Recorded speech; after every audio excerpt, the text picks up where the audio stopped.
Hiya, I'm ThatJaymsWisdom and this is And Another Thing, and today we're going to be talking about Animal Crossing Pocket Camp and a follow-up from what I talked about last week.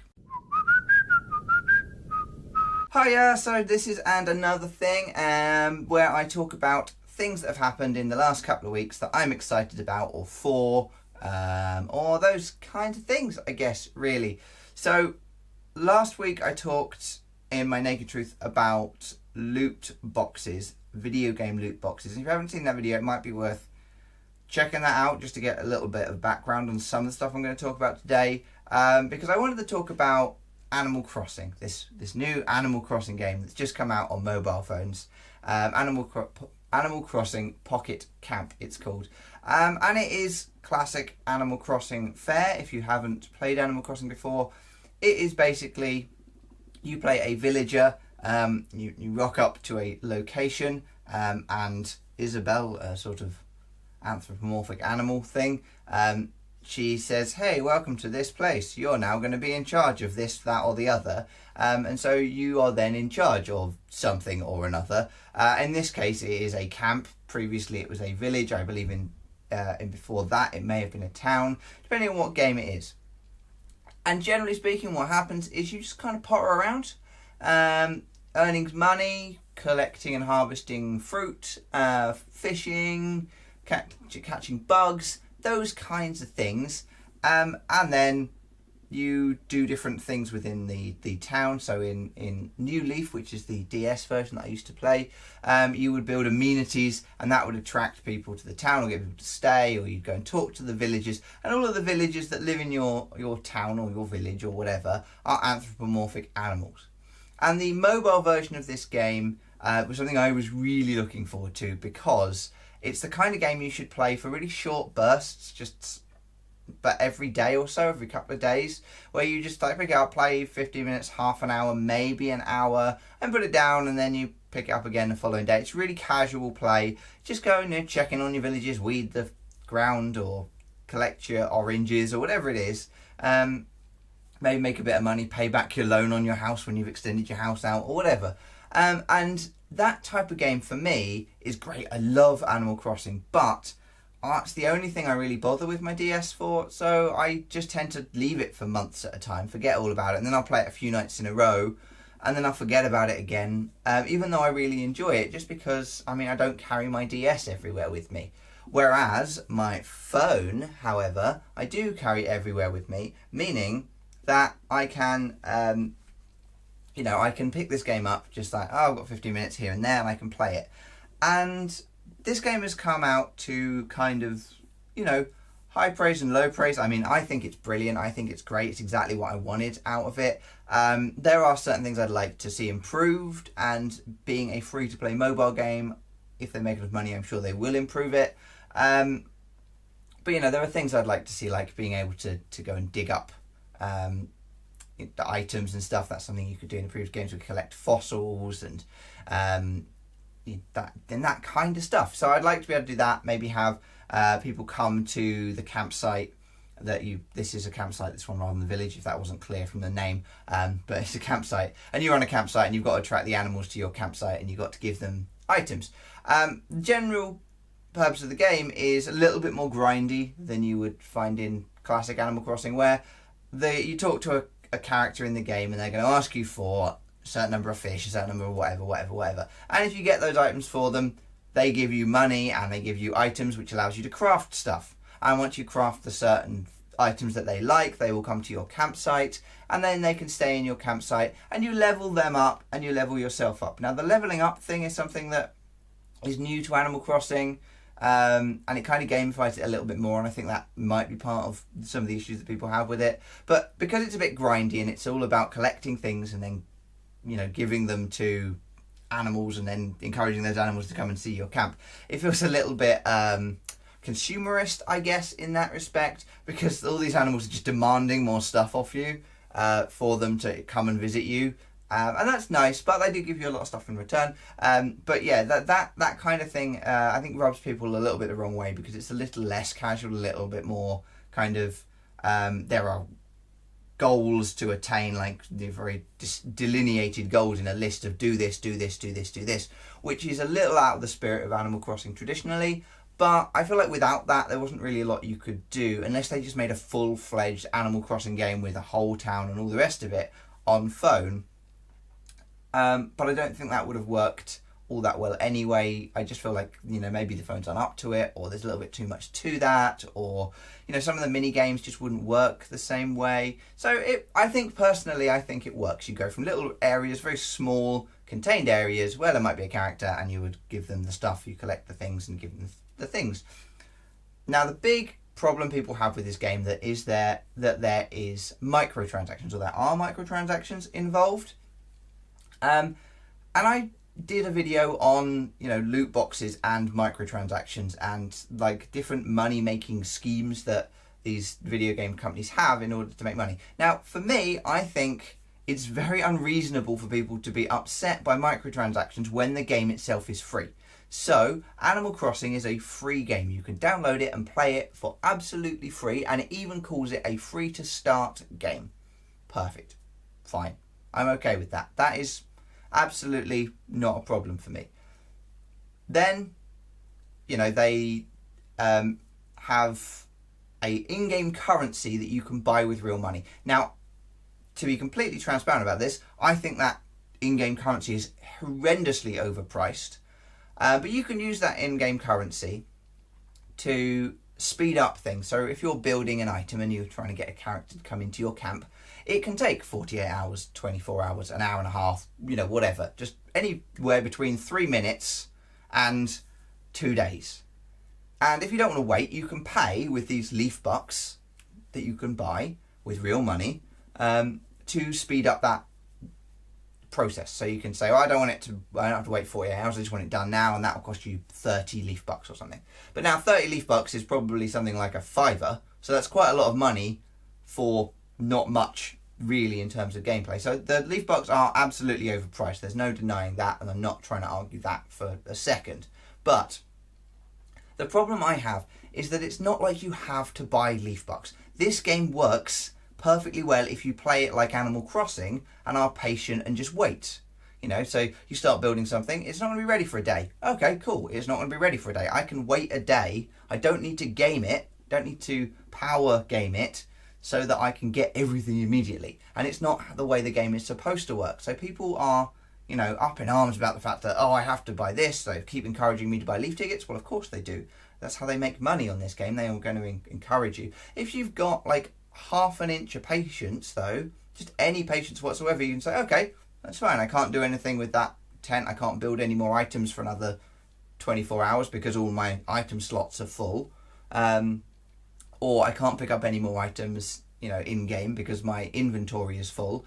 Now I could pay to do more. I could pay for characters to reappear and to do more stuff like that. Or I could wait, and I could be patient and wait.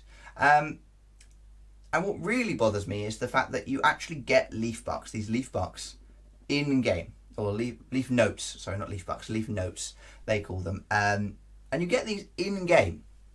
You get them from doing things in game, and you know, particular things will gain you more or less of these leaf notes, and these leaf notes can be used to speed stuff up, or they can be used to buy special items. So I've had the game since it came out, which was about 2 weeks ago now, probably just less than 2 weeks ago, maybe. I'm not even sure at this point. And I've earned like 600, I think, almost exactly 600, because I've spent 250 twice on some special characters just to appear in your town. In fact, it was this guy here, KK Slider. Yeah, he can come and sit in my campsite now. That's great, cool, okay. And I paid my leaf bucks for that.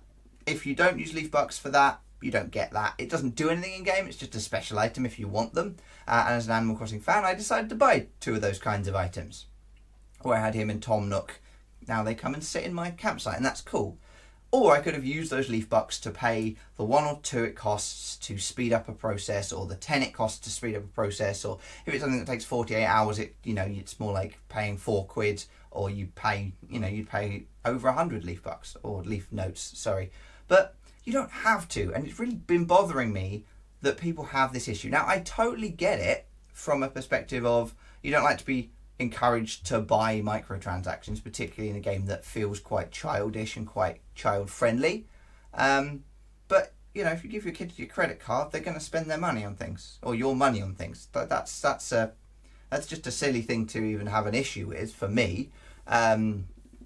If you want your kid to not waste their money on this game, you teach them, you know, that how they are supposed to use their money. You know, if they really desperately want this item, and you say, well, you realise that's all the money you're going to have this week, you're not going to be able to buy X, Y, and Z.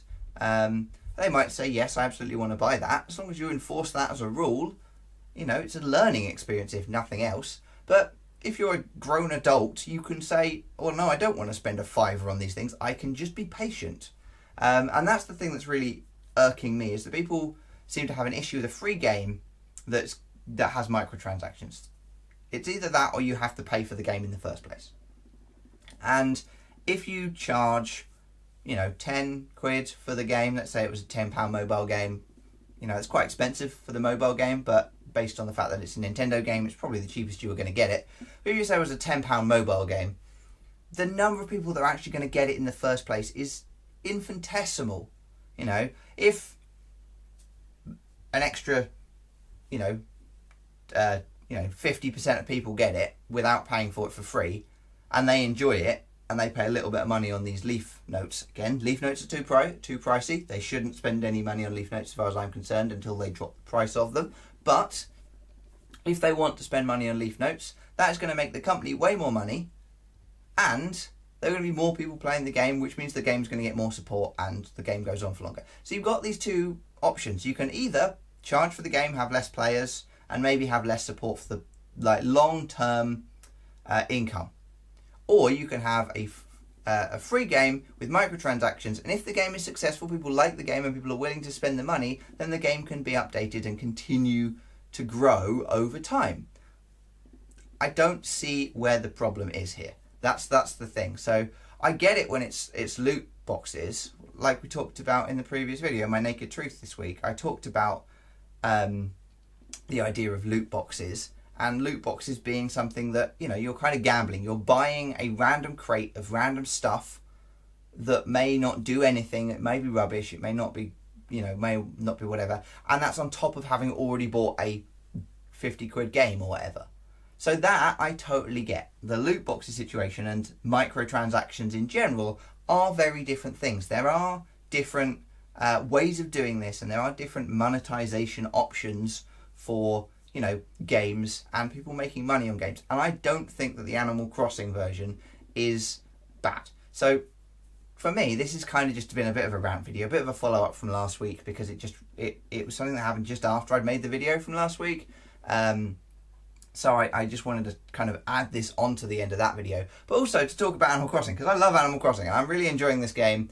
It is a bit grindy, there is there's less of a sense of kind of casual play, and it is a bit limited because all you're doing is collecting fruit, collecting fish, and catching bugs, giving those items to whatever character. They give you some crafting materials, you go and craft something. They then maybe come to your village. Actually, now I've said it all out loud, there's quite a system to that. Number of obstacles to give you more stuff. But it would be nice if there was a little bit more casual play, a little bit more you could do that was, just a little bit kind of more event-based and casual-based. Because the new event they've released is fine. It's just you do the same tasks and the same things, but you get an extra type of crafting material, and that type of crafting material will allow you to buy the special Christmas items that are available at the moment. Which again, very similar to previous Animal Crossing games where you'd have certain events available, but it would generally be a more interesting task. Like, I remember the Halloween one where you'd have to collect masks, and then you'd have to scare specific characters with the thing that they're afraid of. When you scared them, you'd get an item for them being scared, or whatever, and just like, oh, you made me jump, well done, that's terrifying, have an item. And then they'd give you a special item for that season. And this feels a little bit more of a case of, I can see all the items I can get, now I have to work out mathematically how the best option is to get enough crafting materials to get all of those things. But for me, I don't think that's even an argument either, because, well, first of all, if you start crafting those items, they start giving you leaf notes. So I got up to like 100 leaf notes just from this event, just because I crafted the right items. And Animal Crossing has never been a game about collecting everything. It's about getting the things you want and using the things you want however you want them. So in this case, that might be to gain an item that you can make a Christmassy area in your campsite, or you can deck out one of the rooms in your camper van with Christmas decorations or whatever. But yeah, that's it. I'm enjoying Animal Crossing. I'm a big fan of Animal Crossing. It's probably my favourite Nintendo franchise, actually. So I just wanted to make a video really about that, but it seemed like a good opportunity for me to follow up on last week's video as well. Hopefully next week will be a Naked Truth, but the week after, the next and another thing, I will endeavour to make it a little bit more varied, so I'm not talking about a game or a film or anything like that. Let's talk a bit more about pop culture and news maybe next time round. I'll try and do that. But until then, keep smiling, thank you very kindly, and I will see you for Naked Truths next week. So, thank you very much for watching. If you did enjoy this video, please like and subscribe, all of that nonsense. Go and watch last week's Naked Truth, which is below me, which gives you a little bit more context on what I'm talking about in this video, if you haven't already done that. And yeah, that's it, really. I hope you enjoyed it, and I will see you next time.